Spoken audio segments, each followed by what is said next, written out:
All right. Caro, good morning, everyone.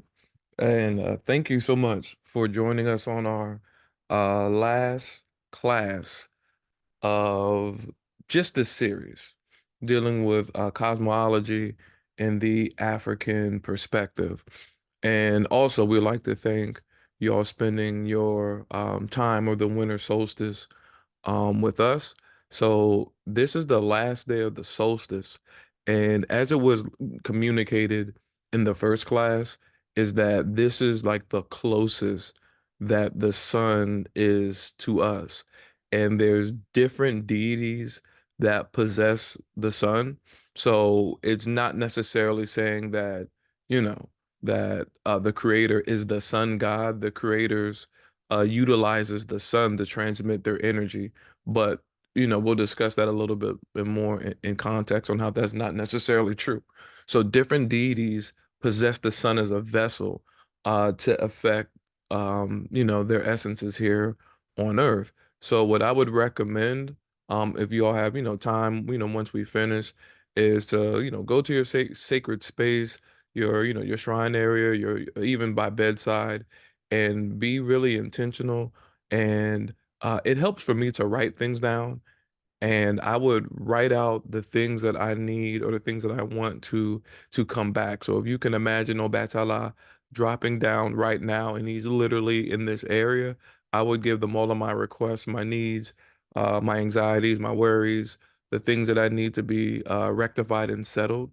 And then as he ascends back to the spirit world, as the sun slowly starts to go back up and starts to overcome darkness, or where there start to be more hours of day than night, until it's equal, that during that equinox or during quote unquote Easter, um, is when you could hope to see some of the seeds germinated and started to sprout from what we planted here during this sacred time.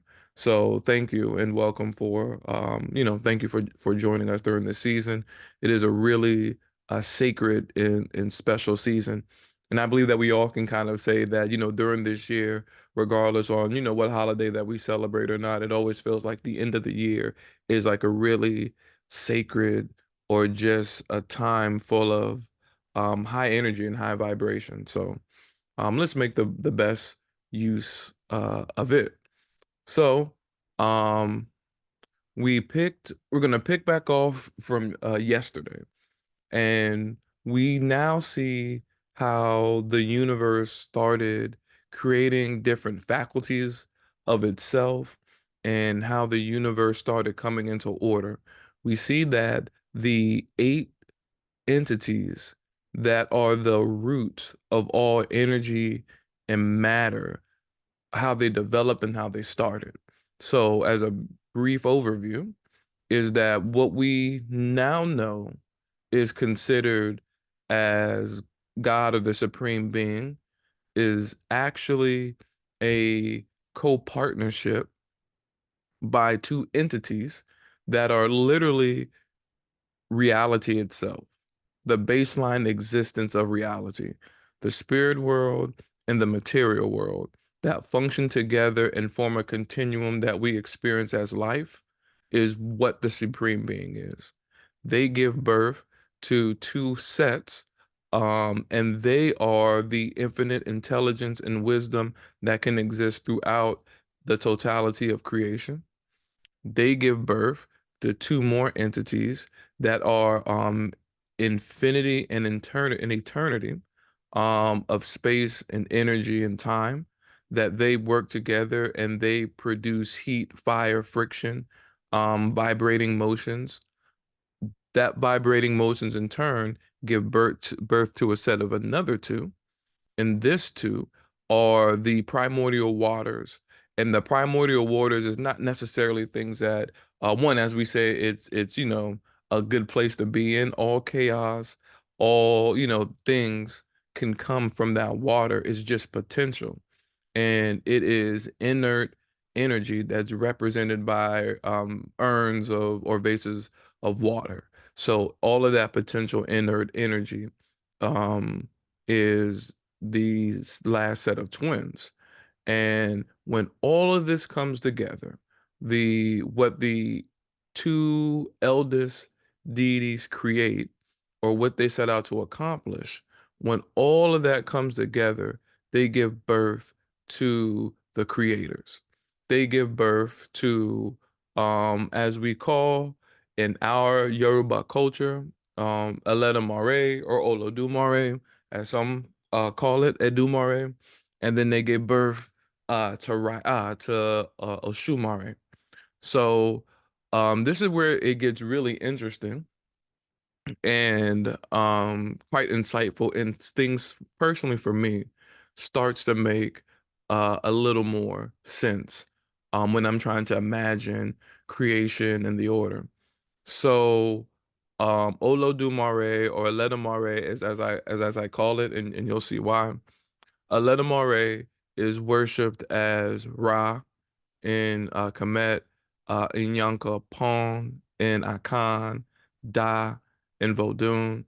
Oshumare is worshipped as Ryet in Kemet, in Pon, I'm sorry, Ton, and Akan, and Awedo Da, like the wife of Da, in Vodun. So there's different essays that we came across that attempt to make an etymology of where the name Olodumare comes from. So there's one story that I don't know if this was inserted wrong or it was a story that was mistranslated, but nonetheless, there's two stories, two versions of an account, which we're going to discuss in a little bit. And when I see other folks who may not share our ethnicity, or sometimes folks who may have speculative motives, is that it's just something to be alert of why they're, pushing certain types of agendas.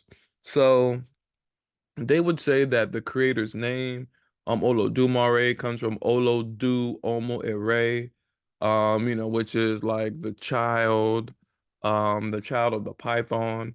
Or they would say that, Olodu, Mare comes from the this entity that brought Odu in the world. And then sometimes, and again, I don't have a as sometimes we would say, I don't have a dog in the fight, so to speak, but I really don't agree with a lot of social movements in the United States.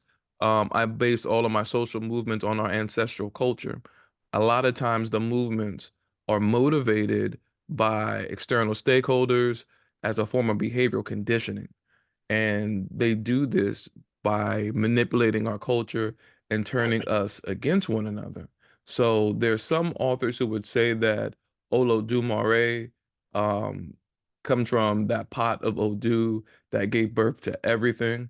Now, we already proved previously that this Odu or this creation is not ushered by one person.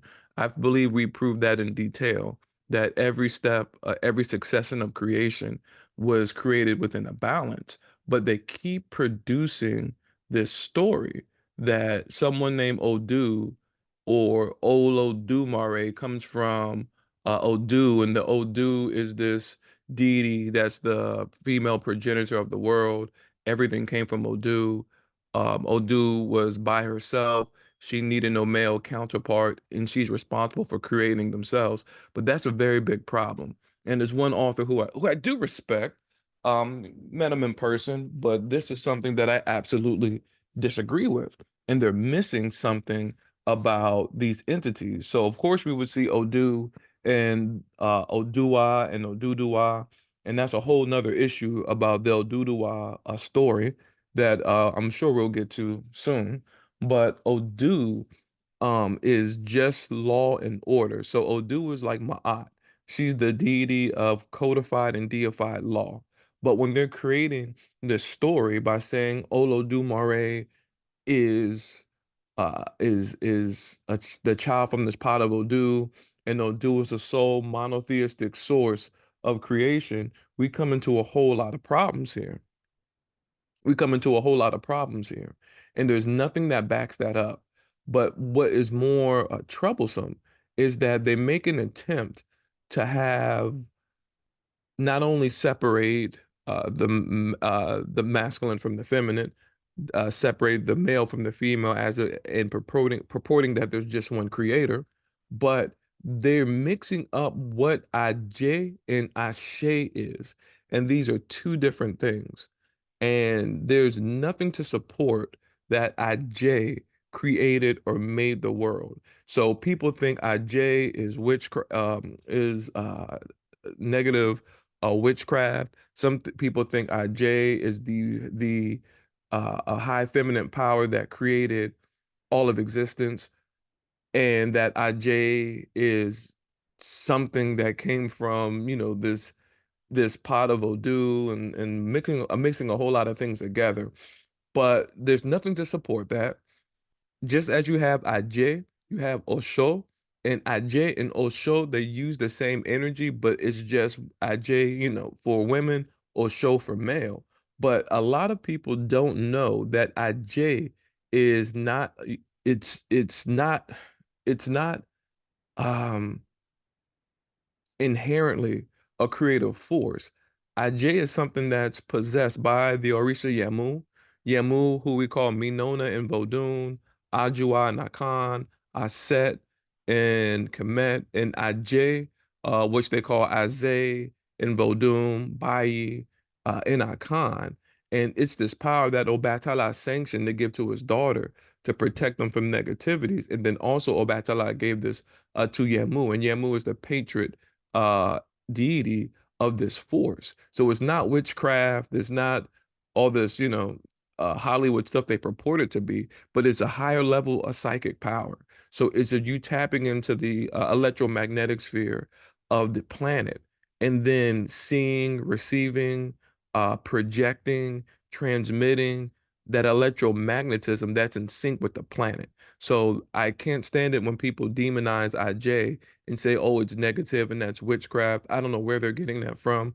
Or I can't stand how people are saying IJ has created the world. I don't know where they're getting that from, right? So we prove by the first uh primordial four couples and how they gave birth to Ra and Rayet is that this is the beginning of Ashe or Shechem, Parana, Chi. Like this is the beginning of that energy that's manifesting throughout creation. So with that being said, the whole idea that Olodumare is the owner of this pot of Odu, we just proved that that can't be true. Odu it's a long topic that that when we won't jump in today.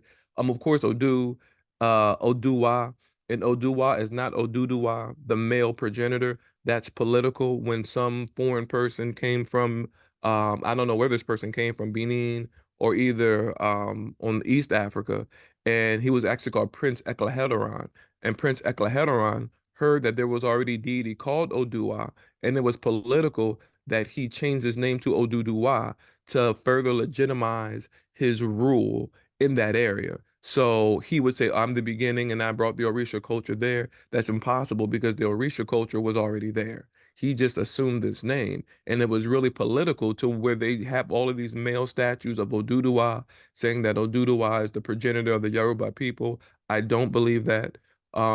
That we had this culture in already in existence before he came here. And we already know that Obatala was the first Uni. And that's literal, and that's actually literal, political, and figurative. So the whole Oduduwa story is just it's a mess. But initially Oduduwa is the praise name of Yemu, which is the wife of Obatala.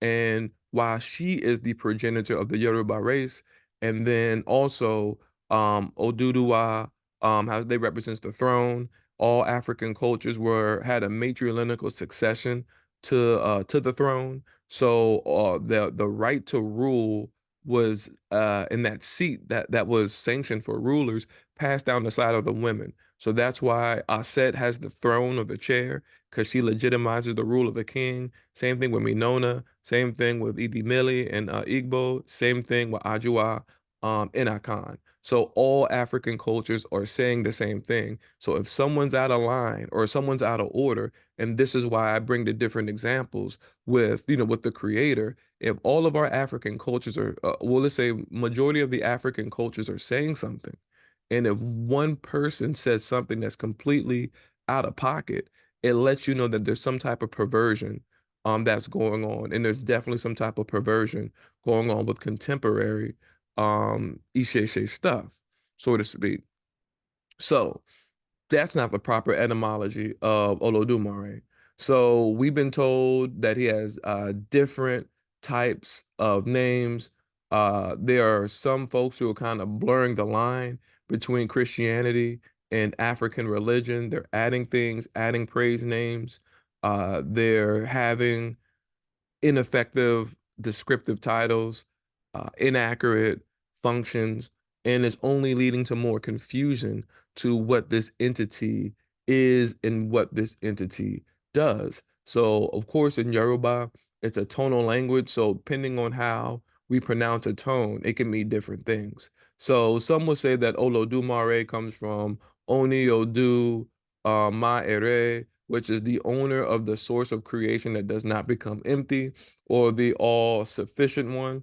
That doesn't make sense to me as well. Someone says that, Olodumare also comes from Olodumare Ere or Olo Odu Ma Ere. And again, both sources keep mentioning this pot. And so like this pot of creation. I've studied Ifa only because I was briefly considering it and more so for academic purposes. I studied at least maybe like over 530 different poems from Ifa. I have not heard anything about this pot, not once. I've read over maybe 300 verses from 16 Kyries. I have not heard not one mention of this pot, not once. And also, while we're speaking on Oduduwa, I haven't heard anything about Oduduwa at all. And a lot of people say the same thing, is that there's no accurate essays that actually speaks about this entity. And it really seems super political. So again, they keep speaking about this pot that is unexhaustible, and that this is the name of this entity.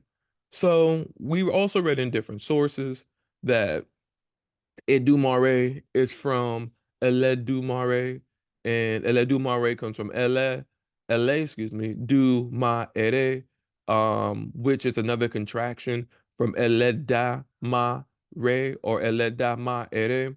And we're seeing that the definition of Eleda mare is the only, I guess, viable option to describe this entity.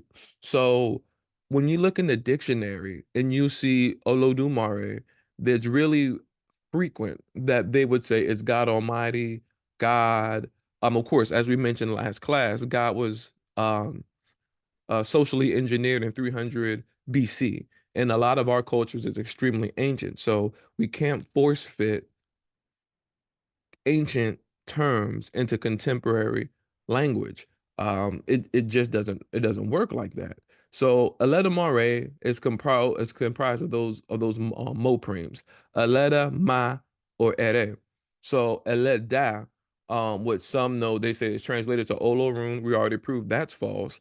That they are trying to combine all of these deities into this Christian-like Trinity. Or so we know that's not real.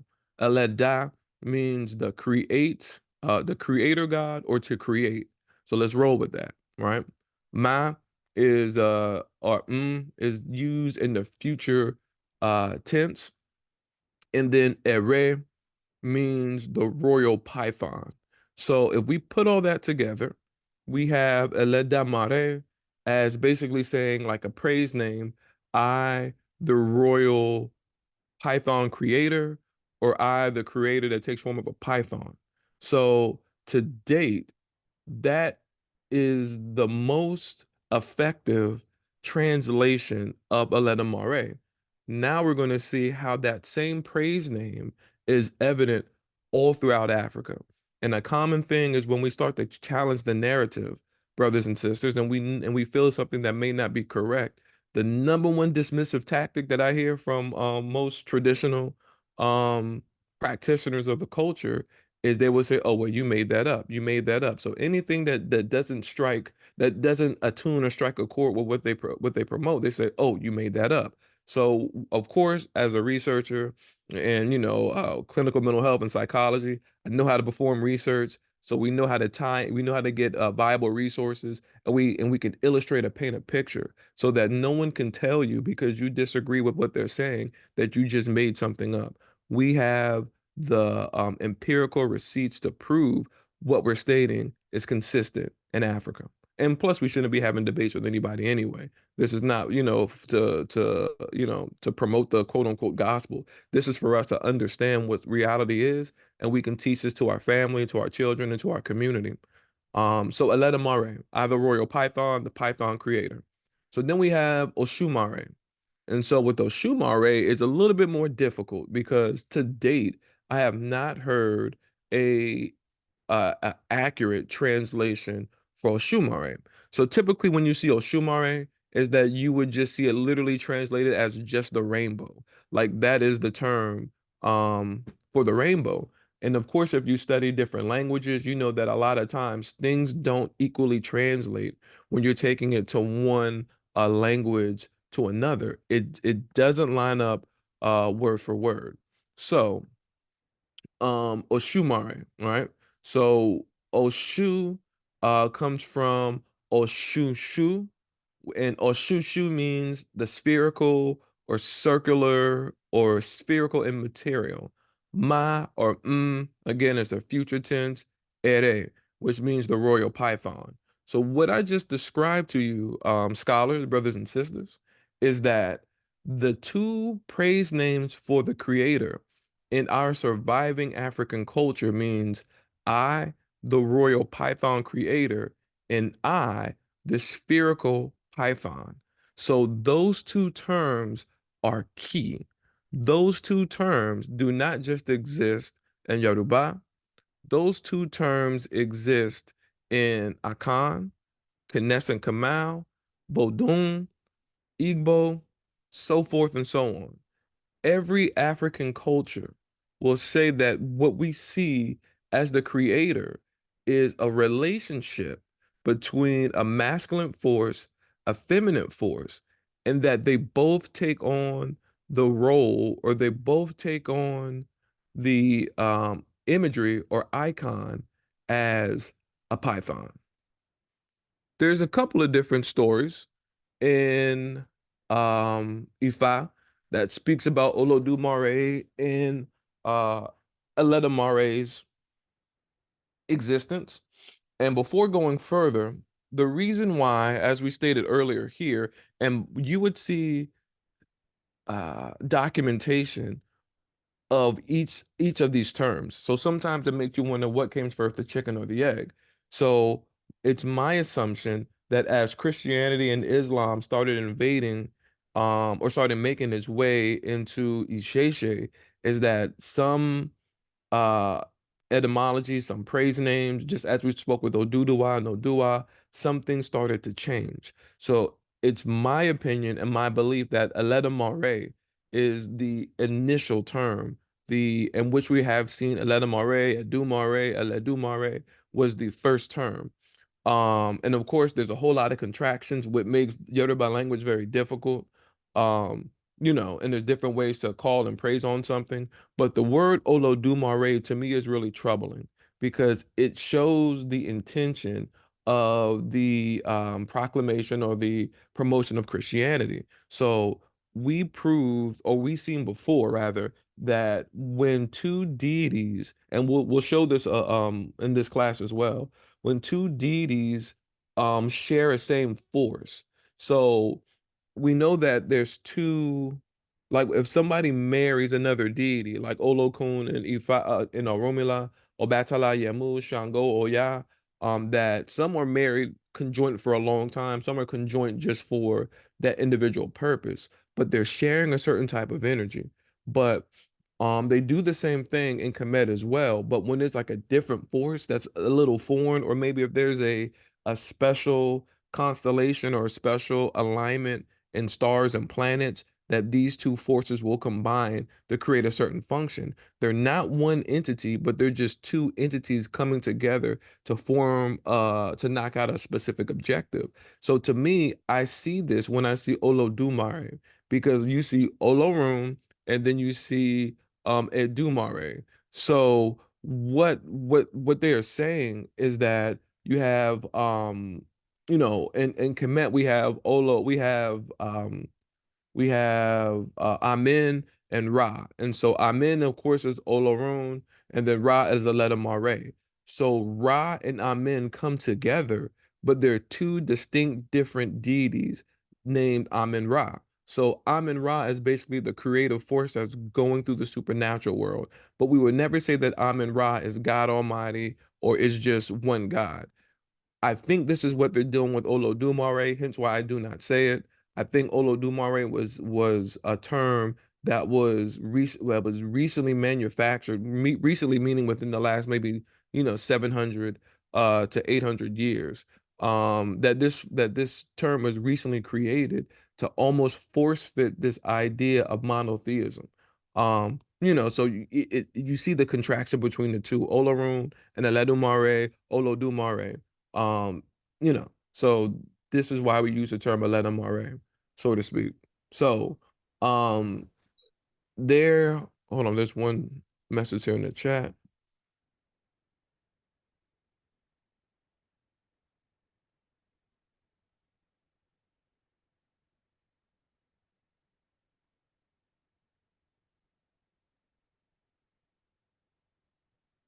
Right. I know a little bit about Sumer, um, but not too much. And I have a good map to kind of tie them to each other in its earlier times. So Mm, well, let's see. And that's something that's interesting as well. So of course, I'm not under the Orumila cult, so the Orumila cult, but what some things that I'm seeing that I need to have confirmed is that they say with Orumila, or the same thing with Tahuti, is that at a point they never really was born, it sounds like they always existed, which is weird. At the time with that primordial eight as well up front that we went over in depth, they said that the one of Kemenu, that Tahuti was there recording. And when we're thinking about Tahuti, which is the same thing as Arumila, it's almost like, and it's not the structure of DNA. There's another deity that represents the chain of DNA, but it's that instinct to record the experiences of certain entities. So I don't know if Oromila or Tahuti had a birth, and some things in the contemporary Ishese I have a hard time understanding or comprehending or fully endorsing, but each has a pair. So I don't know who birthed Tahuti or Orumila, but I know that Ifa has a pair. So Ifa or Orumila is married to Odu. Those two work together hand in hand. And there was a story in Ifa, also in 16 Kairis, to where there was said that Orumila needed to marry someone in order to be successful. No matter what he does, he must marry this person. So he thought to himself, I'm not in the business of marrying anybody. That's not what I want to do. And he's not gonna marry her. So he came across this woman, and he thought she was beautiful and he wanted to marry her. And she said, you can marry me, but you just have to keep my secret. I can't be seen, no one can see my face. And as long as you keep up with my secret, it'll be fine. Hold on, let me pause. So these two stories are similar. So let me start over because I don't want to mix the one from E5 with the one from 16 Kairos. So I'll say the one from 16 Kairos as in Obatala Olorisha. So Oromila was going on his travel, and it was said he was supposed to marry someone. So he saw this beautiful woman, and everybody wanted to marry this woman. And she wasn't able to be, to be, taken as a wife. I think Ogun wanted to marry her. She said that you won't. The Egungun wanted to marry her. She said that that she won't. And she came across and saw Orunmila. So Orunmila wanted to marry her and said how beautiful she was and was calling her all these positive praise names.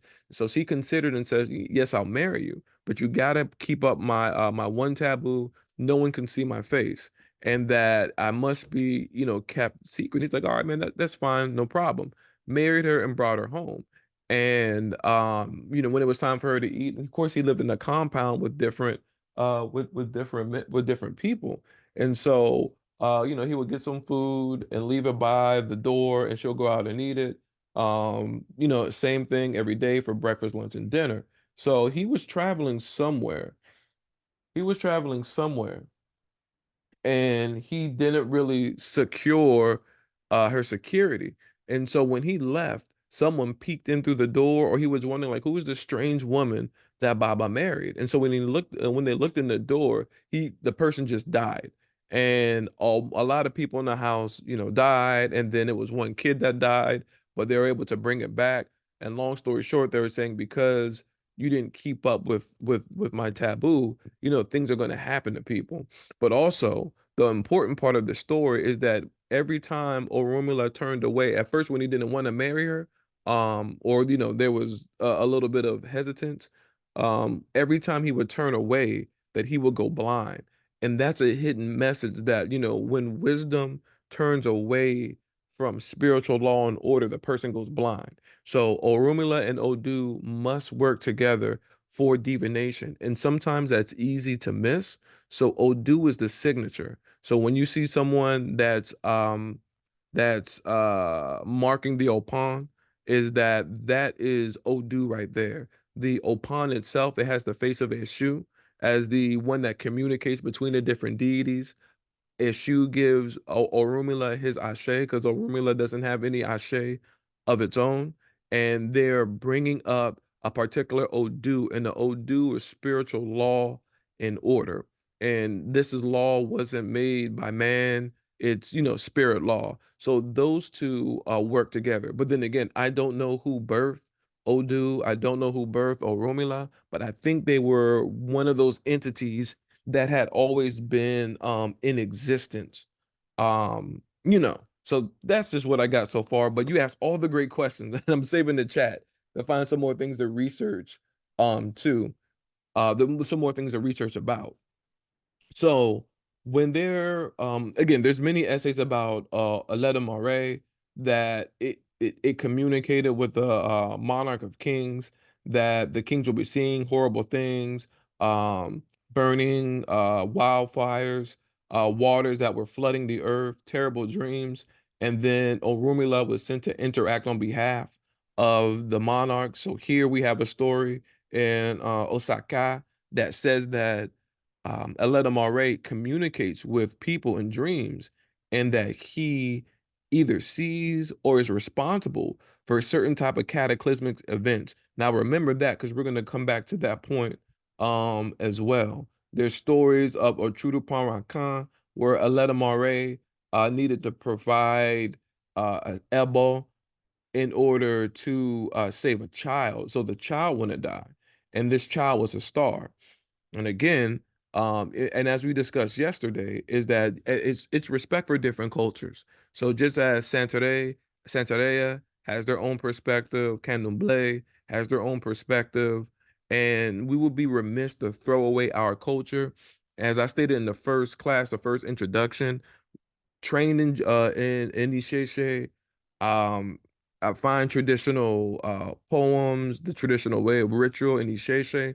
However, when our ancestors came here, they brought the culture with them.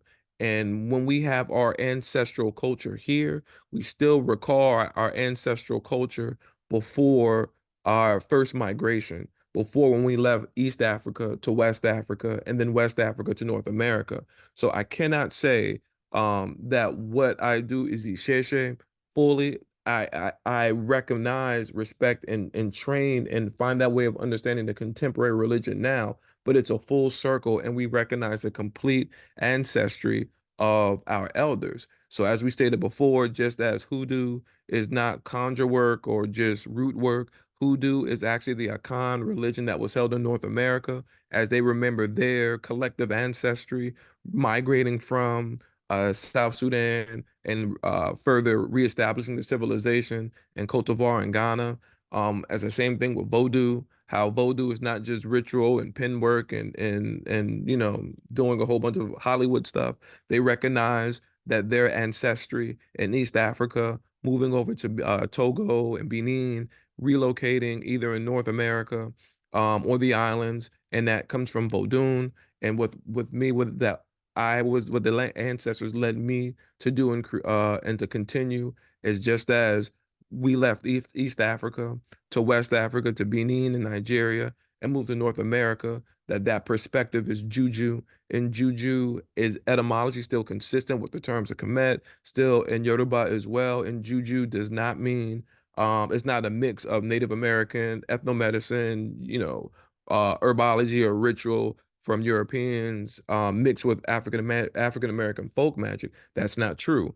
The Juju religion is the Yoruba religion that was maintained by our ancestors when we came here. So, and just, and as we respect different traditions, each tradition has their own perspective. So I say this because there's a lot of statements that say that Aleda Mare doesn't have a gender, and here again, it's stating that Aleda Mare just gave birth to a child.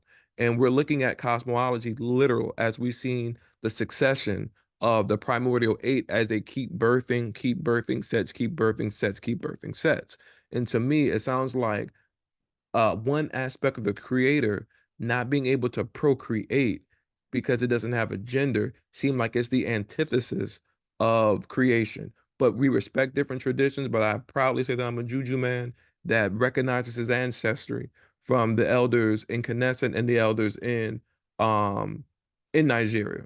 And things have changed, undisputedly, things have changed throughout conflict, war, and colonization. And this is our attempt to create to hold on to what our ancestors had initially created. So that's another story about Eledumare.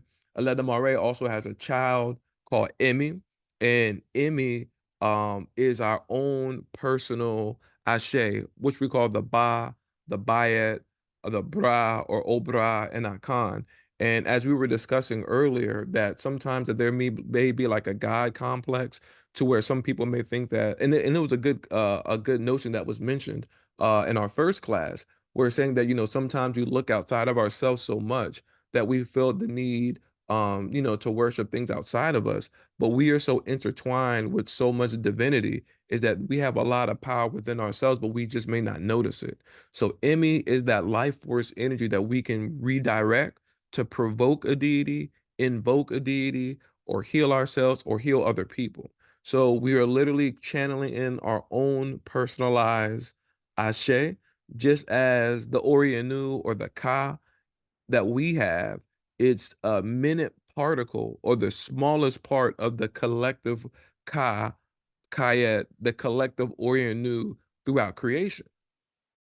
So the Emmy is our own personalized vessel of Aleta Mare that exists all throughout creation.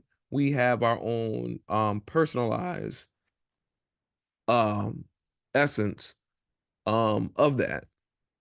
So um we'll get into this part a little bit later. This is continuing what happened after the creator created itself. So when it was birthed from Noon and Newt, that primordial ocean, and when you see deities that are being raised out of a boat, and they're being raised out of a boat and they're coming out of this water, this is saying that someone had came through a stage of enlightenment, that they went through several different things, and we'll get to the psychology behind this, but I'll say it briefly. This is literal and it's figurative. So if you are in this area. And again, in the beginning states of cosmology, there's no order, there's no boundaries, there's no law, it's no cooperation, it's just chaos. So it's like going into an office and everybody wants to do what they want to do. There's no one in payroll, no one in account payables, no one in human resources, no one's in the classroom, there's no administrators, no, the kids are just running wild. It's just imagine a school. some schools, some schools are like that, but imagine some schools or some college where it's just wild, like there's no order. So all of that pressure, all of that energy, all of that frustration, all of those experiences, seeing that you know what can happen and what needs to happen, seeing everything go wrong, and you know that there needs to be something that goes right, and you just say to yourself, just like no, stop. There needs to be some order here. That's what Ra and Rayet is. That's what Aleta Mare and Oshumare is that they see all of this stuff and they have that potential to do something and they just burst through emitting and creating and being the one that brings order into no order. So when Ra was coming into existence, it stated that I created myself out of Kepra. And remember, as we say, that evolution itself and the whole theme of cosmology is personal, psychological, philosophical, moral, and ethical evolution. And that's the basis of our religion. It's to evolve, it's to change. There's some things within us that we have to drop. There's a version of us that we cannot be anymore moving forward. This is why it was really important to have this class during the solstice. There's certain seeds of us that we know are so positive, so benevolent. There are certain things that are within us that is like amazing. But sometimes we can kind of like, let other people kill our joy. We can let other people stamp on our ideas. We can let other people's thought vibrations stop us from who we know that we are. But we know that that stuff cannot exist anymore. We know that that disorder cannot exist anymore. So when we are overcoming this depression, overcoming anxiety, overcoming stagnation, when we're overcoming oversleeping, lethargy, when sometimes if we're overcoming certain addictions, if we're overcoming, sleeping in, or being consistently late to work, or maybe we're drinking, maybe we're smoking too much herb, maybe we're smoking cigarettes, maybe we're addicted to sex, maybe we're addicted to sensual gratification. All of these things are chaining you down, and it's until that you burst through knowing that you should. This is what it means when Ra was coming out of new. It failed. And I think I said this during the first class that cosmology all starts with a prior genesis. So we went through Oshun's story, we went through Obatala's story, that each Genesis, each deity has their own quote unquote book of Genesis. They have their own thing that they needed to achieve in order for them to become successful. So as Ra was creating and Ra was becoming who he needed to be, it was this energy that was so awesome and so large, is that in order for creation to be sustained, it needs to be more personalized. So now we just have this energy that can just take over all reality. But again, cosmology isn't completed. It's just the fact that all of that frustration and all that experiences gave birth to concentration, right? And so when that concentration is born, it gives birth to some more deities. That heat of Ra and Rayet give birth to Atum and Oaset. And some Egyptologists would say in the story of knowing the manifestations of Ra, it says with Atum that, I was the one that came out of many. I I brought forth life by a seed, and I copulated, and it says I copulated or had intercourse with my left hand, and I created all the other deities, Shu and Tefnut. Now, this was really slick of the Egyptologists that they would infer that Atum was the self-created one, the he she that created life by masturbation. Now, we know that's not true because just for now, like your spouse is supposed to be like your friend, your homie, your road dog. And some people say, oh, my spouse is my right hand. This is my right hand man, my right hand woman. This is my left hand man, left hand woman, or so forth. So when they say the left hand, you see that there's as you see right here in this image, you see a seated mummy. That when they have that seated mummy, it represents as a deity. So the deity is a deified person with the left hand. That is his wife or Aset. Not saying he created for masturbation, he created with his wife. Again, this is the consistent push and agenda that they're stating that creation was made only by one person, but we are consistently removing that narrative because again, they're either removing a man or they're removing a woman, and that's not our culture. So Atum is where Adam, as the biblical Adam, came from, or atoms, atoms, the molecular building block of life, and or asset that fertilizes that life. They in turn give birth to two more, Shu and Tefnut. So you have this is like the Taoist yin and yang, heat and contraction, or moisture and dryness, like these two contractive polarities. They two give birth to the sky and to the earth, right? And then from there, this is where all of that universal experience, all of that consciousness, and all of that intelligence must be invested into a personalized deity because again, Ra is universal, and we need a deity or two deities that are going to take on the responsibility of all of the primordial eight, of the two creators, and the four grandparents that came before them. And those two deities, of course, are Obatala and Yemu, or Asar and Aset. Asar and Aset was sanctioned by Aledamare and Ishumare to be the representatives of them on their behalf. So Ra and Rayet are basically like their grandparents. So this story is consistent all throughout Africa. And the story of Ejila Shebora, when the world was being created, Aledamare sanctioned Obatala to be the representative on earth. When Obatala was creating people, I'm sorry, when Aledamare was creating people, he sanctioned Obatala to be his representative. So every culture says the same thing, that this is an intricate detail or intricate relationship between Aledamare and Obatala. And also, this is with Yemu in Aset as well. So there's a story that says that Aset was a really wise woman. That Aset is again, Aset is Yemu in Yoruba. Aset is Idi Mili in Igbo.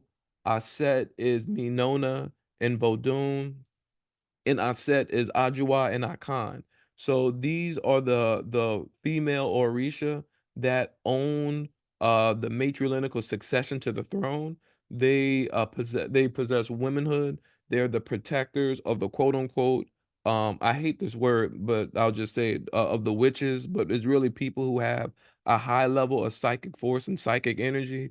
And they say that that these deities are Aj in itself. So the higher level psychic energy, the higher level psychic phenomenon, this is what Aset, Yamu, Idimili, Minona, Ajua, this is what she is in whole. And this story clarifies that from the ancient times. So Aset was a wise woman, and they said that she was she had more rebelliousness in her heart than a million years. So it's just saying that she's a really strong, fearsome woman. And so her womanhood or her femininity wasn't really in question due to the fact that, she's still a warrior. So um she wanted to know more about Ra's ritual, but she didn't know anything about what was going on in the spirit world and the material world. And she decided that she wanted to go to Ra every day and learn about what happens on, as I say, on the double horizon and take the throne. But this time, Ra was a very old man, and slob was dribbling out of his mouth, and then it came into the ground. And so when Aset took that spit that was slobbing out of his mouth, she scooped it up in her hand and she laid it on the earth, and she made a snake out of the mud. And it's another ritual like that, to where if you want to overthrow Apep is like the highest form of malevolent entity, is that they'll make a snake out of like dirt or clay, They'll step on it, they'll spit on it, they'll cut it up, and they'll say different incantations to destroy, that type of malevolence for that day. So she made a snake out of that, out of the slob in the soil. And so, it was alive and it was moving in front of her. And so she put it in the juncture of the road. So when Ra got up in the morning and then he went into the forest and he started to, lament and started to cry. And it was this snake that went and bit him that she created. And so she was saying that, it's this poison, I think I'm gonna die, and this fire, this venom is like fire. And so Aset said, well, if you tell me your secret name, I'll come and I'll help you and I'll take the poison out.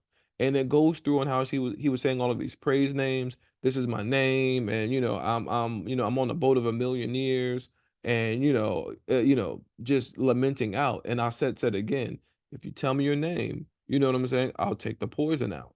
And Ra was about to, exit this realm and just die. And he was apprehensive about giving Aset his true name. And it's a belief not only in Kemet but in all African cultures, is that if you know the secret name of something, you can manipulate that energy. And I really think that each deity has a secret name that wasn't given to the general initiates. That, of course, as you train and you go forward, that you'll be giving a secret name or a secret praise name to that deity. I have no doubt that is true in contemporary African culture. So, long story short, that Ra told Aset his name, and so that she's able to possess that power. So, all of that power that Ra has of the creator, of to bring anything in existence, Aset has. And to me, this is the reason why they were removing, well, of course, it was illustrated in Kemet, so it's really hard to do that. And Yoruba, they don't really draw out their deities as much as as the Kamau and the Knesset did.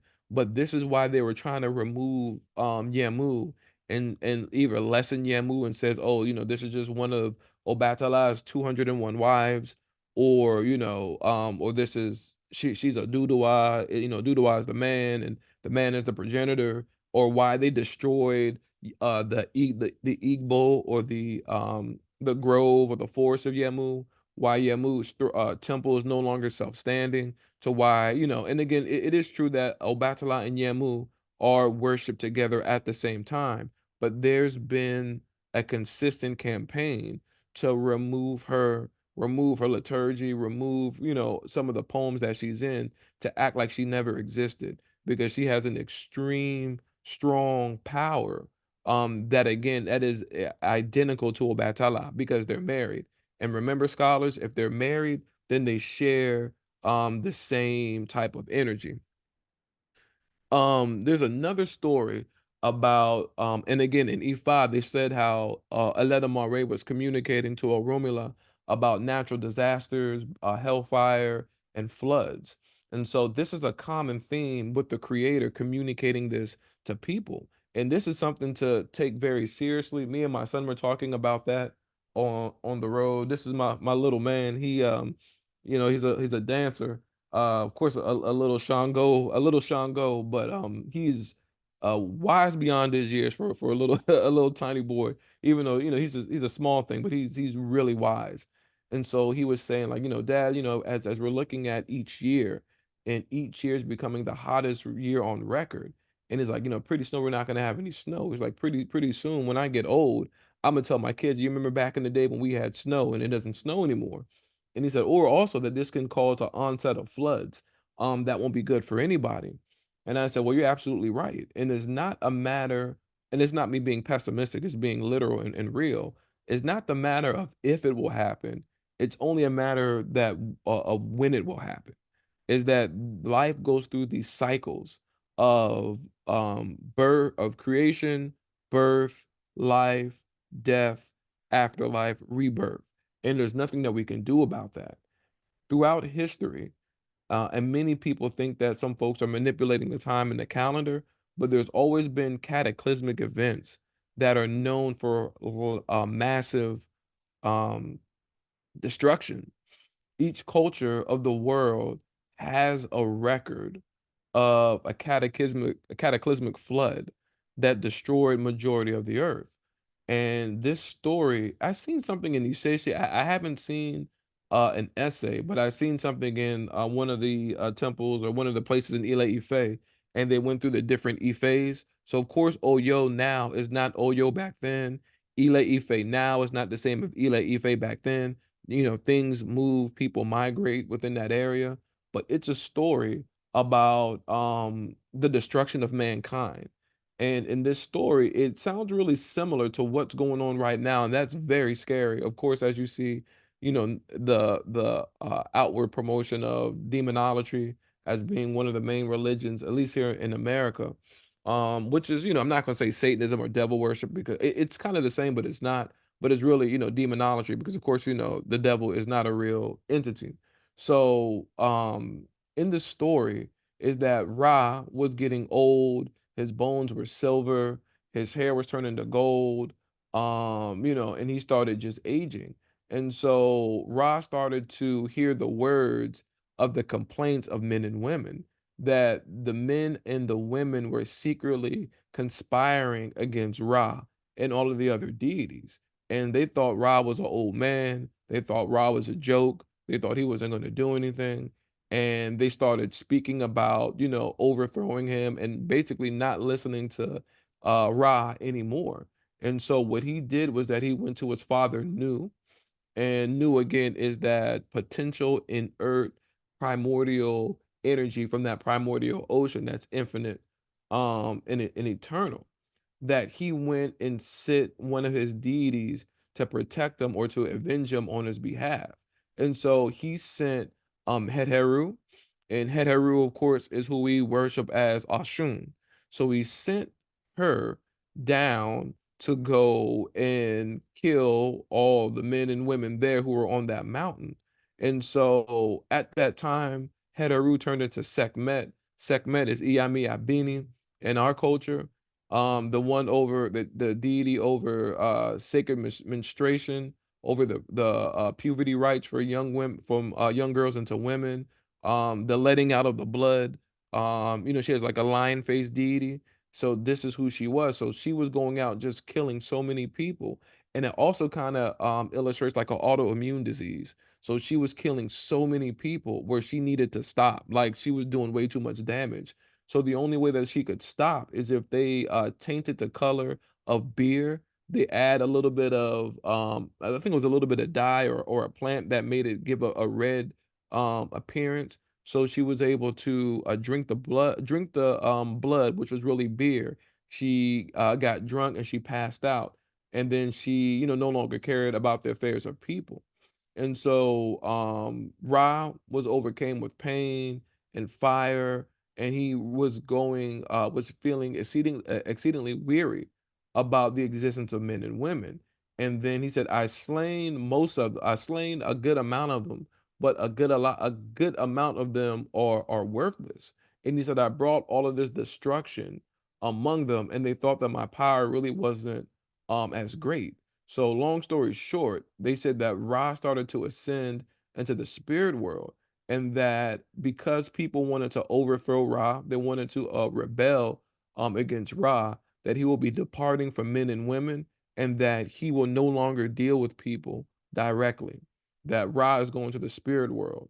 From then he declares that his son Asar, which is Obatala, that will watch over them and be the representative of them. And then he called Tahuti again, which is Romula, um, to record the deeds or to see what will be happening down there. So there's a lot of stories and a lot of um accounts and sayings to why Eledamare does not deal with people. So some people would say that you can pray to Eledamare till you're blue in the face, that he won't respond to you. But when we see, and I don't know the time and the point, but when we see this in Kemet, we do see icons of Eledamare that people are actually, I'm sorry, icons of Ra, and they're actually propitiating and invoking Ra. So I don't know if it was at a certain point, but we know that they don't do it in contemporary Isheshe, but other cultures do. So the Akan, they have a shrine to Inyankopon and Inyankoton, um, and Vodun and so forth. But just in the Isheshe, for some strange reason, they don't. But this is also an example to how Obatala is the representative or the one that you go to because Aleta Mare is not dealing with people. And it's and this is why you go through Obatala and Yemu or Asar and Aset. And sometimes when we look at Christianity and when we look at Christianity,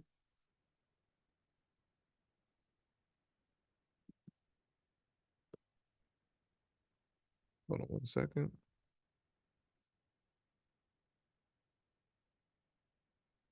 When we look at Christianity and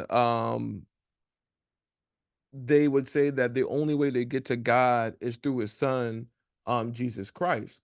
But they're changing, they're showing their own interpretation of our story. So that does not mean for you to get to God that you had to, drop baptize and drop your culture and go, go through sacred communion and confirmation. It's saying that the only way to get to God is to get to God's representative in Christianity, which is Jesus. So that's the same exact thing that we have here is that the only way to get to um Aleda Mare is to go to the representative Obatala because the things that people did that they no longer that he was no longer dealing with. So as we are progressing, that we would see that there's a sacred icon or the sacred sign of the divine all throughout Africa. And this is what I was telling you. Oshushumare and Eledamare, right? We said that the creative power is seen as what? The royal creator Python or Eshushumare, which is the circular or rainbow python. So when we see white light, as we see through a prism, the white light is refracted through a triangular prism and it manifests as a rainbow. So when you see the white light goes through the rain and the mist, it comes through as a rainbow. So this is showing you that there's some type of relationship between this white light and the essence of the creator. That this white light goes through an invisible medium, and when it gets refracted, we're seeing the representation of the creator. That white light, Obatala, and we're seeing that Obatala's direct correlation to some of these creative aspects. So in Akan, there's a term Anyanka Pom, which we use for a letter mare. So Pon means great, or Pono means circular or a circle. Unyanka means a serpent. So Unyanka Pon means the creator and the form of a circular serpent. So when we have Unyanka Tan, and Unyanka Tan is the creatress, and that's the arched serpent. So Unyanka Pon and Unyanka Tan are the same as Ra and Rayet, and in every culture that you'll see is that the creator is together as a male and a female. They're the divine living energy that manifests through light and fire of the sun, and that when it's refracted through rain, and that it comes as a rainbow and it's a rainbow snake. In Ewe and Fon cultures in Togo and Benin, the rainbow serpents are Da and Holesu Da, which means the wife of Da. And again, it's the same story that's being illustrated. The creator through the rainbow, the creator that brings medicines, and the creative essence and the progenitors of African people and in the world. So again, this is why I was stating that those definitions of Aleda Mare and the Shumare, those are not made up. We can't dismiss that as being as being unauthentic because we see that the Akan, the Kamal, and the Vodun are saying the same exact thing. So why would Yoruba be any different? In this culture, when we're seeing this deity, that they are the divine, vital, living energy that's used to create the universe. So they are animating and keeping everything alive here. So there's not, again, it's not God Almighty. We're continuing to to cut away at the false functions and the false praise names that were given. But what we're seeing is that this energy, this aspect of creation, it's just in form of energy to keep everything alive. And it's this baseline energy that everything needs to exist. And if there is no Aledamare, things will die. So it's like Aledamare and the Shumare, things will die. So it's like if you look at a tree and that tree is alive, all of the life is flourishing, and imagine if you take one leaf and you separate it from that tree, and slowly over time that leaf is going to die. So that's in essence what happens when a Mare, through its daughter Emmy, or through the Bayat or Ba, once that personalized life force is removed from someone, that person is going to surely and certainly die.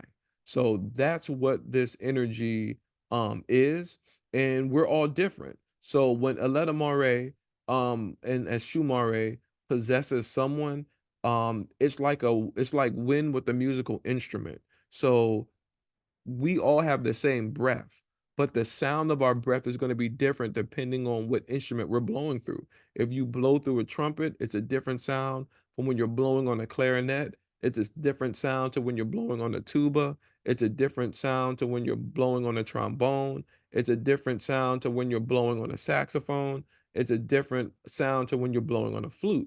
So you have these different sounds that are based on how that energy moves through a shape of something. So that's like us. We all have that energy of Elena Mare and that Shumare that goes inside of us, but it reflects differently based on our form and based on our function. So if you're a child of Oya, this is how you serve Elena Mare, by adhering to the vibration, the energy, and the preordained mandates of Oya that's given to your Orienu. So some things I need to do more research on, because again, and they would say sometimes it's a waste of your time to work to invoke a letamare, but in Kemet and Knesset there's liturgies to where they invoke a letamare every day, or through Ra rather, they invoke Ra and Rayet every day, and these poems needed to be said to overthrow darkness, evil, malevolence, and, like, I guess, demons, so to speak. So I don't know why we're saying that we don't need it now. And I get it that we go through Obatala and Yamu, but I want to do some more research to see if this practice did exist before colonization, or the ancient practice of Aledamare and Oshumare. I think a lot of times some of the people I see on social media, or that I'm learning from through the web or whatever, that I think sometimes folks are just repeating narratives, but they don't have anything to really base it on. And sometimes, if we keep accepting things that are said without justification, and they said if there's no diversity in education, that's when indoctrination happens. So we need to have more, more information about that. So moving forward, that we know that Ra and Rayet, that primordial creative essence, is that they had to have a representative to hold on all of their essence. And this is the same in Iseshe. There's a story to where Obatala was going to take the python as his wife, and the question was, will this python be able to give children for him, and that will this python continue, to bear a lineage for him? So Obatala went to divine, and after divination, that this python started giving birth to high-ranking kings and high-ranking elders like Elarin and Elegurin, and so forth. And so one day, Obatala kept his Ashe somewhere hidden in his house. And so when Obatala was gone, the python was looking for him. And then when she saw that Obatala was gone, she swallowed the Ashe that Obatala had, and she wanted to keep it for herself. And when Obatala came home, he noticed that something was kind of off. And so when he was looking for his ashe, he couldn't find it. So he had another ashe that's called Iran, and this causes him to look inside of things and to see what's inside of something. So when he looked inside of the python, he saw that the python took his ashe, but the python was difficult to catch because Obatala didn't have the power to catch it. So Obatala said a special incantation that made the arms disappear and the legs disappear, and now the python is going to walk on their chest for the rest of their lives. And today, this is why the python doesn't have hands and feet. And they say this is why it's taboo for Obatala devotees to eat python. And she became the woman of Obatala, which is great because I don't like pythons. So that's one thing checked off my list. And this is the story from Ofun, from the 16 Kyries. So here that they said that the power that this snake swallowed was the power to manifest rainbows. So this again is another story that shows the relationship between Obatala and the creator, that he actually married her. And remember, marriage is when we are conjoining certain types of energy together. Obatala, of course, as we know, has the highest rank in the Yoruba pantheon.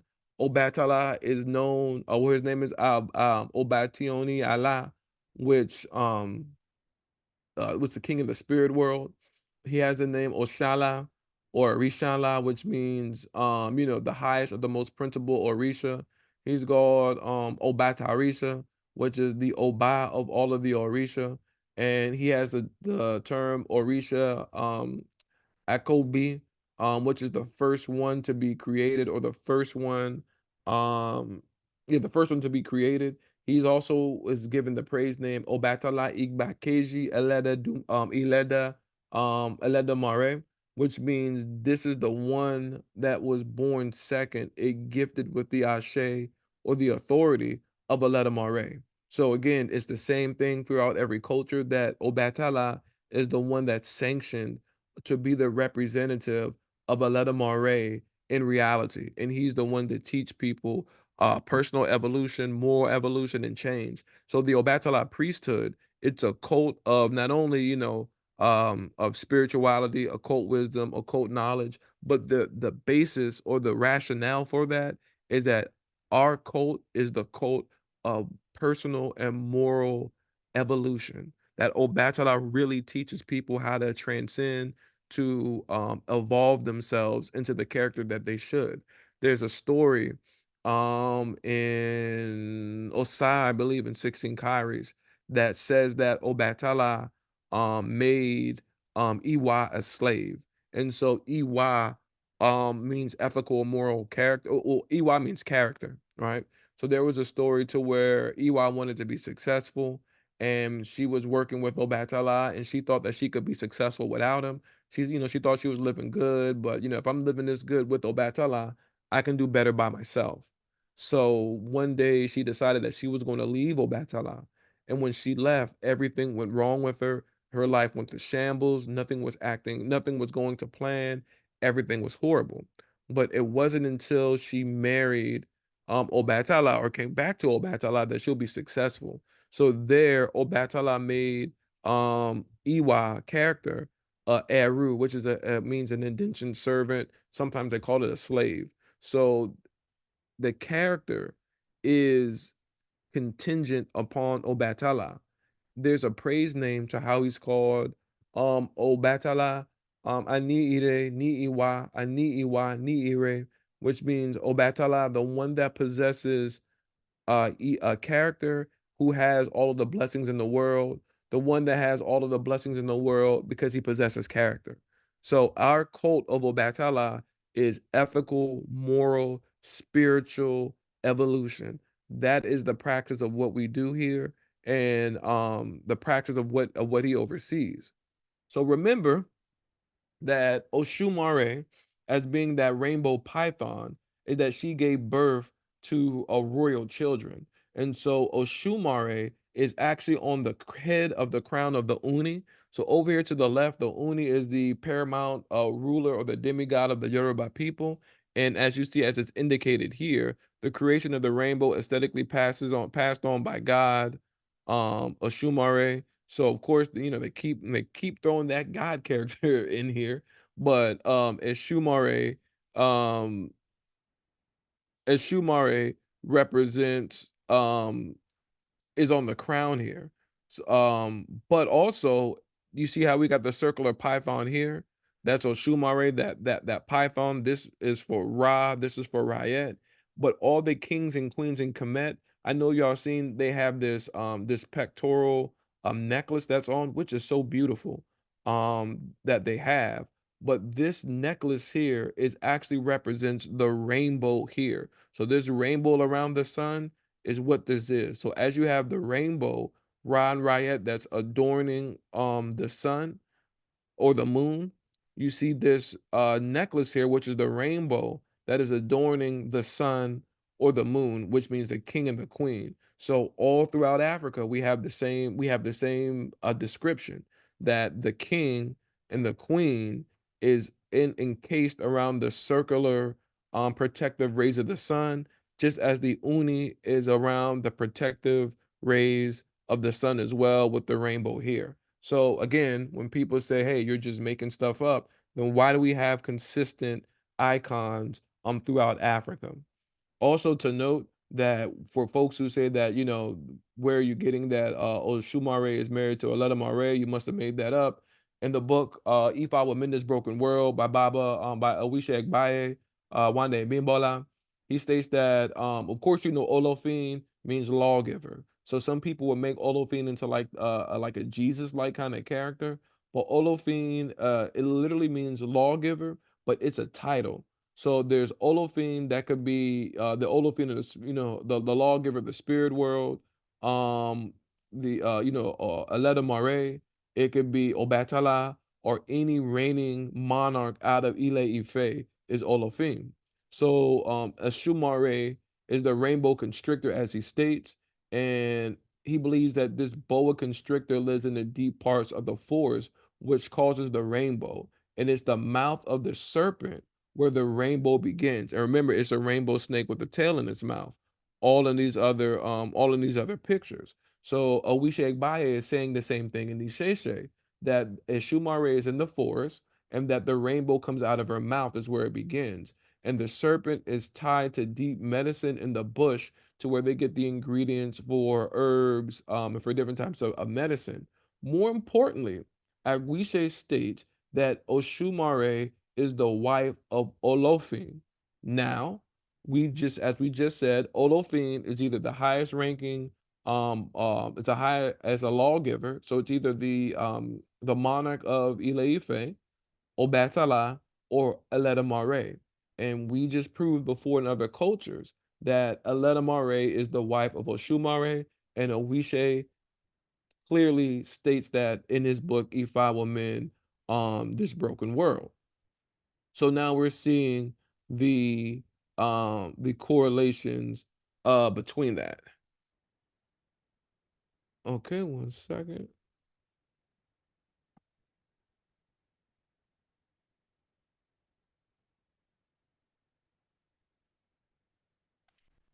So there's Ewa and then there's Ewa. So Ewa is like is it's beauty, beauty aesthetics, but Ewa is character. So as we got Iwa Puele, which is gentle character, Iwa Rere, or which is good character. There's also bad character, Iwa Bukuru. So EY is it's character. It's how do you exist. And so what it was saying was that, what does she represent to balance out the energy? So what the story was illustrating was that when Orumila walked away from Odu, that Orumila was blind. So it was stating that until intelligence or wisdom is married with spiritual law and order, everything that you do will be wasted because you'll be lost. So what this is saying is that Iwa or character thought that it could exist by itself without Obatala, which is ethical, moral, and pure character. So your existence cannot be separated from ethical, moral purity. So it's just like sometimes where if we try to do something right and we take the high ground, and no matter what we do, people start acting crazy. So after a while, we were like, okay, if everybody's gonna act like they have no moral compass, I'm gonna do the same thing. But then we'll fail like that because our existence, our power to bring things down from the spirit world, our power to create is solely contingent upon good character, and we can't separate the two. So I think that that's what the elders were speaking about was that you cannot separate um purity from your character. They have to be married together in order for good blessings to come. And then we spoke about this a little bit with in our phone. And we'll go over Obatala's essays super in depthly when we progress to the next class. So yeah. So this is yeah. So that's going on with that. Um So we were able to prove that after the creator was creating, is that it sanctioned Obatala to be its representative. Here, when you see Obatala with the ram's horn, this is Asar Ra. So when Obatala and Ra work together, he takes on these horns. Um as a ram. And I think in Isheshe where they say that it's a ram that's going to judge somebody after life, but there's no mention of Agbil Momo, which is like the ram that knows. I haven't seen much explanation about this deity. But we know that Asar takes on that icon as the ram's head. And I was able to prove through different poems that when entities enter the spirit world, or the entity at the border of the spirit world is always a ram, right? So it's my belief that it's Obatala that will be judging you when you cross over, the same way that Asar judges people when they cross over before they die.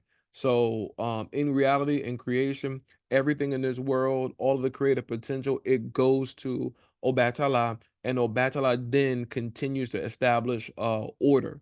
And there's a saying in Ifa that the first day, if I can scroll down here, that it says Ifa lo lo oni, Ifa lo lola, Ifa lo otonla opeleu, Orumila lo imeni Oshala da aye, which means Ifa possesses today, Ifa possesses tomorrow, Ifa possesses the day after tomorrow.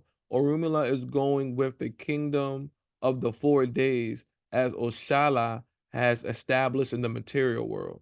So of course we know Oshala is a name for Obatala, and it's saying that Obatala is establishing order in reality.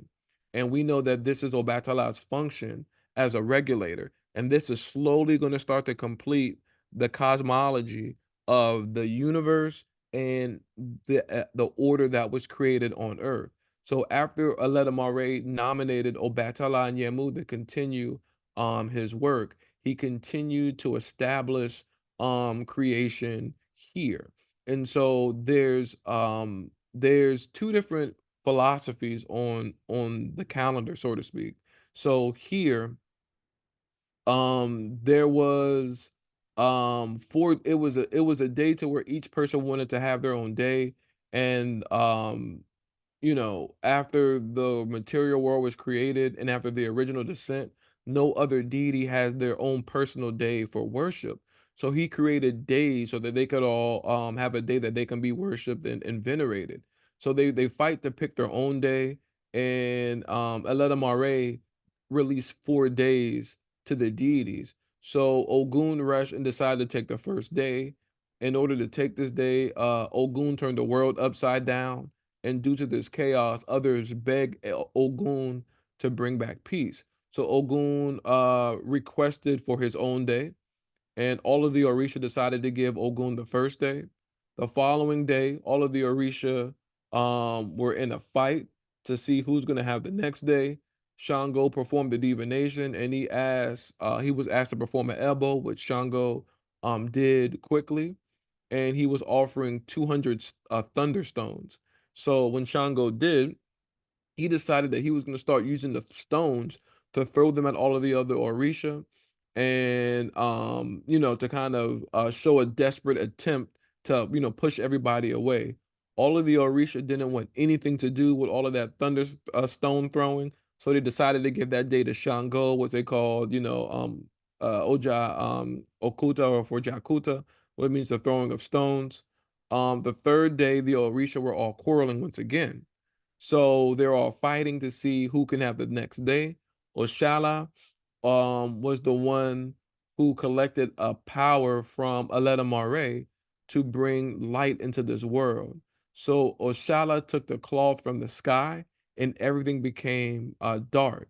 So people were begging Oshala to put that cloth back into the world. And he did, and he was given the fourth day.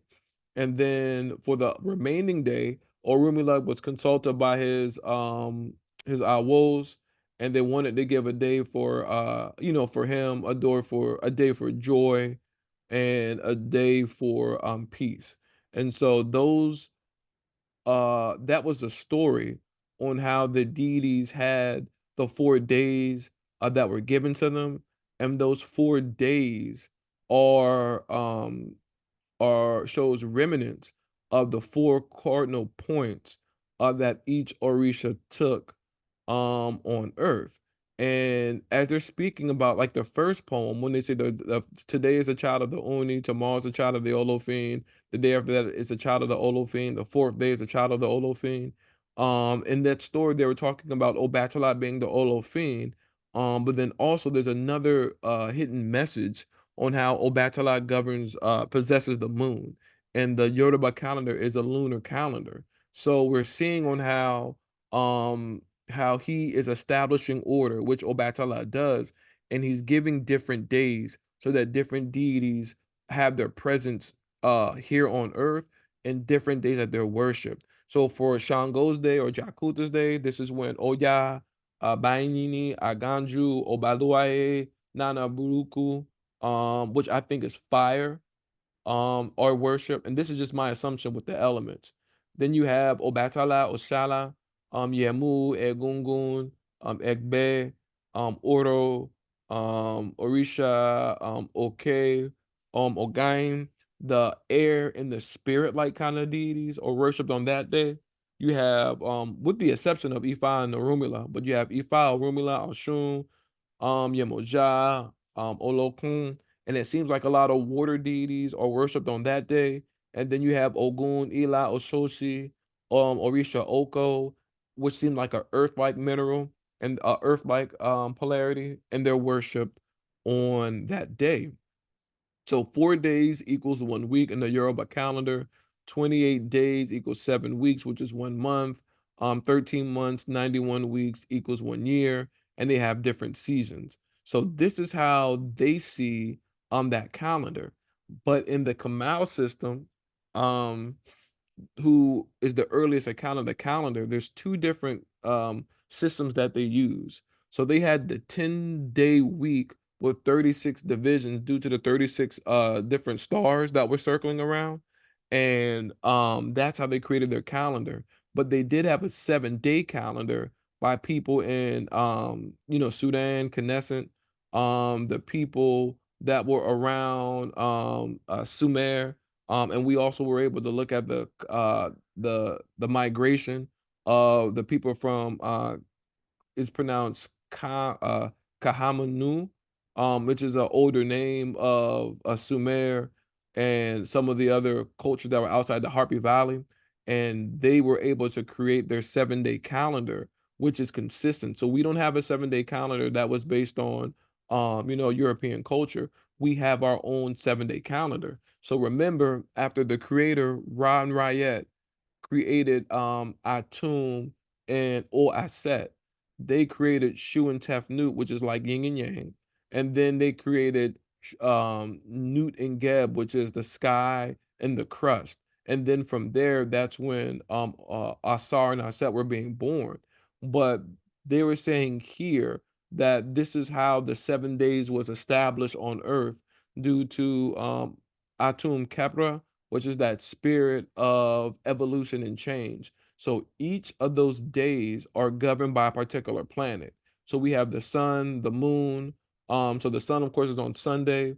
The moon, of course, on Moon Day or Monday. You have Bena, or Mars, which is Ogun.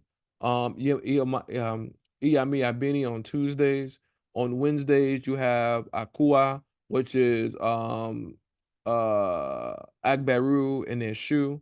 On Wednesday, you have Jupiter, Uranus, and Neptune, which is Nekabet, Wajet, Heru, or Oya, Oba, and Shango. And on Friday, you have Ashun. Saturday, you have Amin Min. So there's another calendar what they have in Yoruba. What's that? Aku Aje Ishegun Ojarun Ojabo Eti Eba Meta. The way I remember is from the song. So they have those 7 days. And those 7 days seem Christianal. And some people would say, oh, we only have a 7 day calendar due to a Christian influence. But there is a pre-African source to that 7 day in that 7 day cycle. So this is how order is continuing to be established.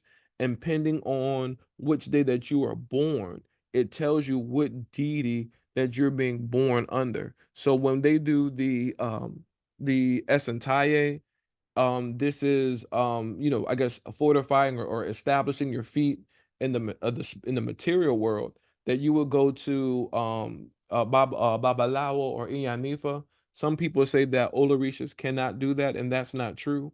Each Orisha priesthood is its own cult.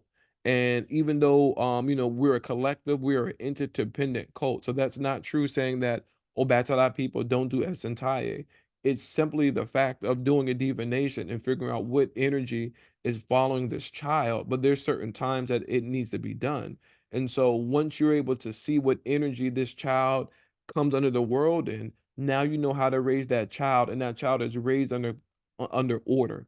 So that is completing the study of creation on how we came out of nothingness, and we went through different procedures on how different parts of the cosmos was created, how the planet was created, how that sanctioned into the deity that is the authority of all the other deities, and how that deity, Obatala and Yemu, is sanctioning is making the sanctions on who we're supposed to worship and how we're supposed to reflect that type of order. We see that streamlined. And so the last part, let me double checking here. The last part is going back to that story after the creator was creating itself. So Ra was saying that I evolved out of evolution. I'm the evolver of all evolutions. I evolved at the beginning of time. I said my name as a word of power and brought myself out of new. And as it was progressing, it said that my name is Asar Rest. And this is another instance that telling you that when the creator was living this universal experience, again, this is another confirmation, is that all of that wisdom of creation had to be focused and contained in a personal experience. It had to be contained in a personal entity. And this is Asar, this is Obatala, this is, Yamu. Obatala is that vessel, that personalized experience of everything in creation that's used to lead people in the right direction. This is why Obatala is called the Obatarisha, the authority of the Orisha. And sometimes this can get lost by people who don't worship Obatala and just think that, oh, this is some defamed drunk that people felt sorry for, and then he's just a good leader, because he just leads people philosophically.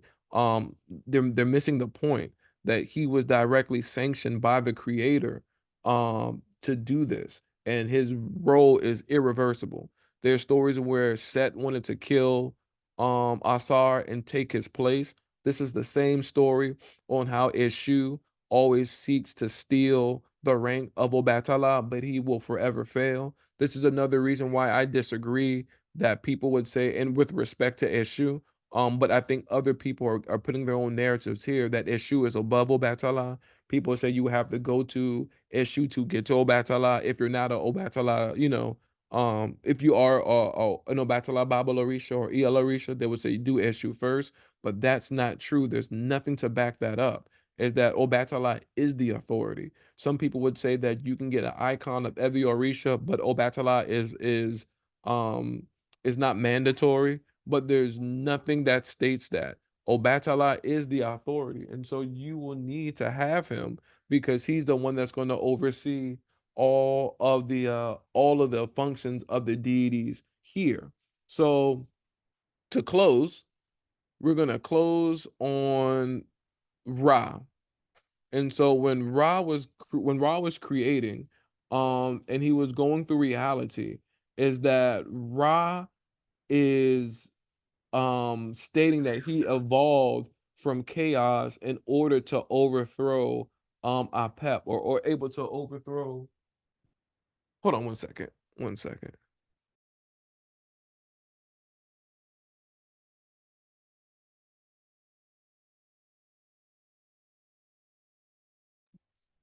Okay. So that Ra was evolving and he was continuing to grow out of chaos. So this is the psychological component, which is the key thing in this story of the creation of the creator, is that it knew that it was evolving and it was this consciousness and this it was changing. Ra is the consciousness that is the result of concentration. So if you all tried like psychic workshops or psychic phenomena, personal magnetism, we know that every thought in your mind creates at will all the time. Now, some things get canceled out if it's too malevolent, or if we start worrying. But the first thing that you learn in psychic phenomena is the art of concentration. And actually, that's a really good book to start. So what Ra's telling you, it's consciousness um that is concentrating.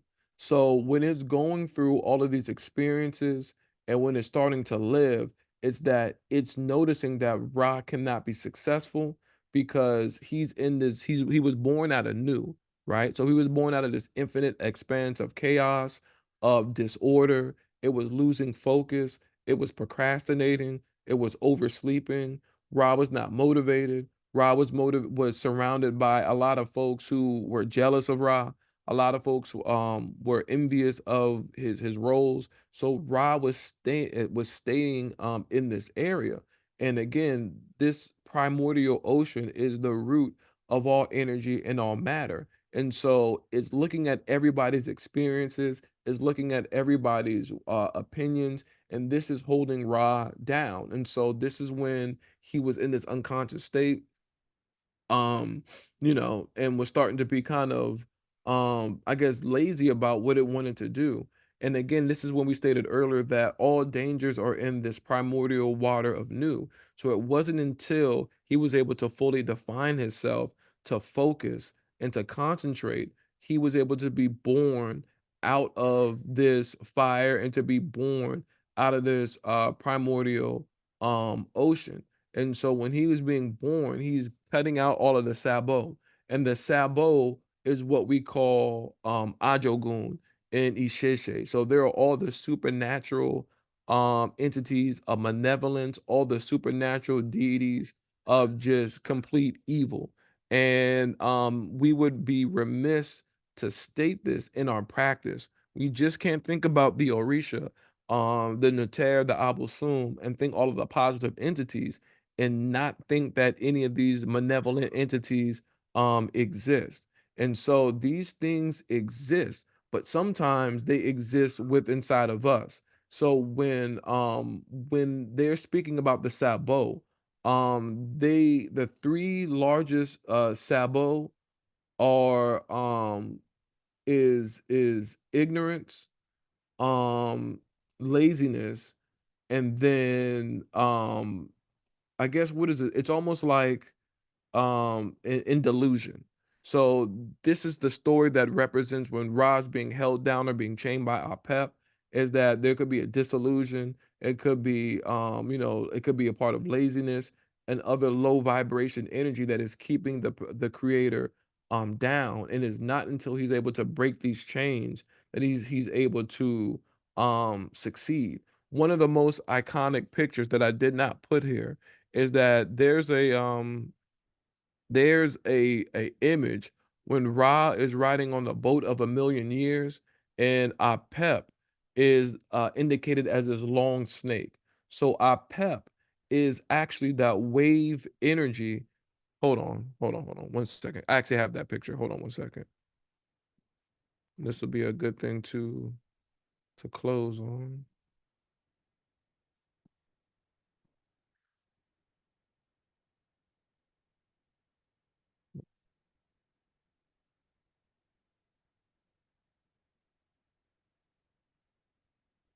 This is one of my journals that I wrote a long time ago. All right, so this is it right here. So it's kind of blurry. So this is Ra, and he's riding on the boat of a million years. So this snake is Apep, and Apep is the largest form of malevolence that you can think of. And so they have a Set, who is a shoe that's slaughtering or keeping the snake in check for eternity. So if you think about this, this picture is so iconic for several reasons that you can see that malevolence is a everyday experience. You're going to experience something like this every day. But then also the same energy that propels you forward could be the same energy that could kill you if you don't keep it in check. It can make you lazy. It can make you lethargic. For an example, if that energy of knack or our pep activates, if we start to oversleep a little bit, and let's say that it's 23 degrees outside, your bed is warm, you got comfortable clothes on, and you're just sitting in bed because this is where you need to be, but you know that you need to get out and leave out on time. So sometimes these ajogun, they're really deep, and I wish I had more time to get into this, but they're really deep as far as the mental faculties to stop you from rising. So what stops forward progression, or what stops um the evolution of consciousness? Because Ra is that realization of evolving. So anything that stops you from moving forward is a ajogun.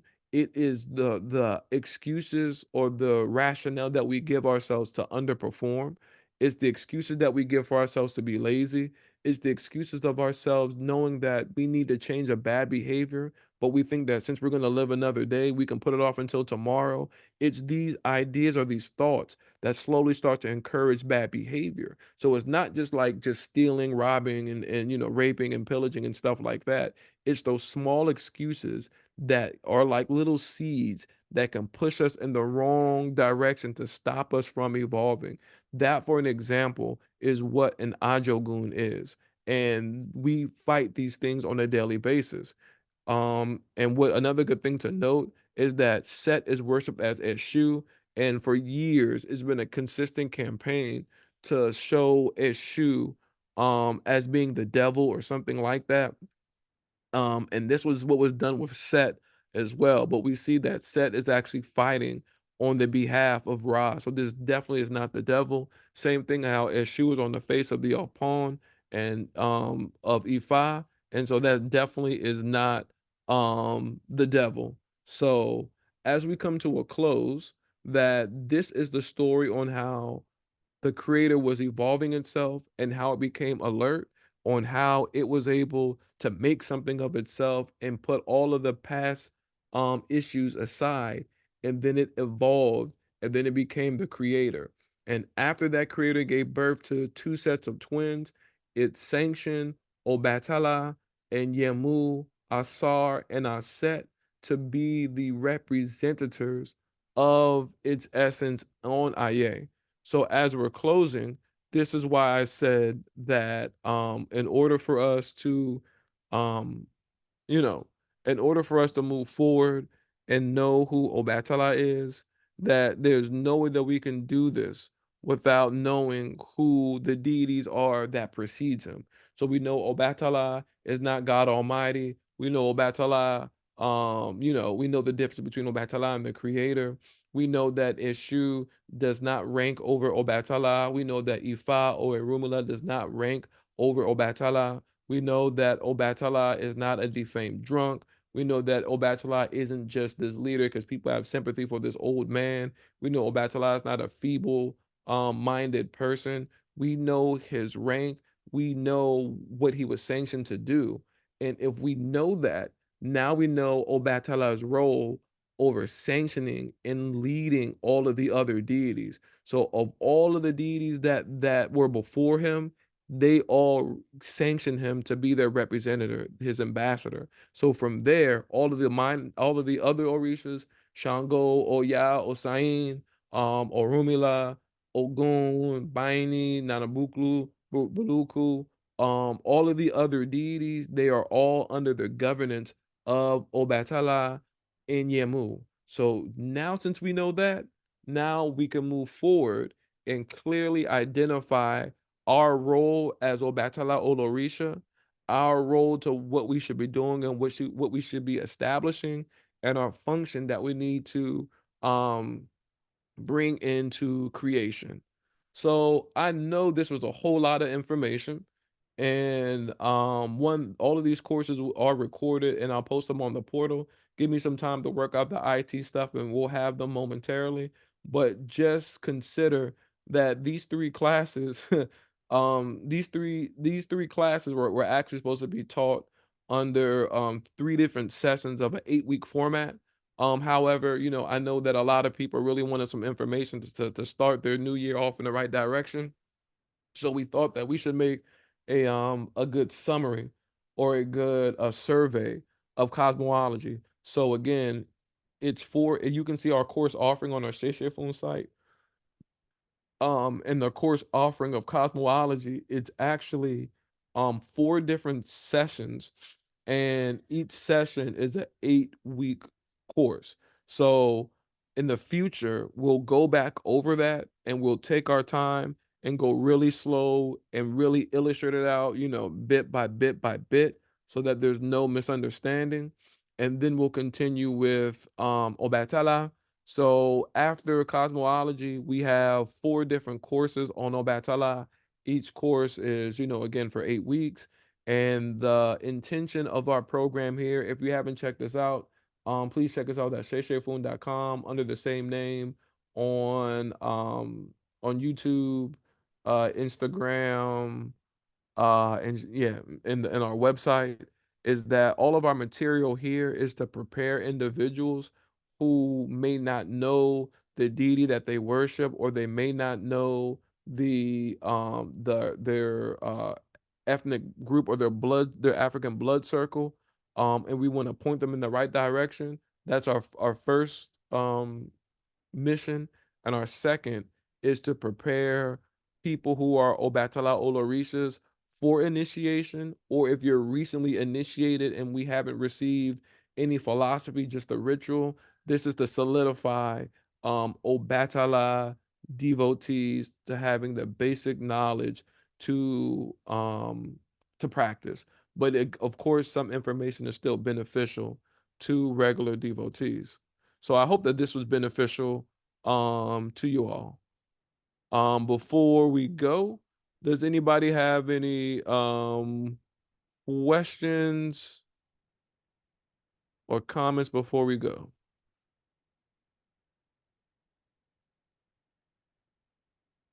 All right.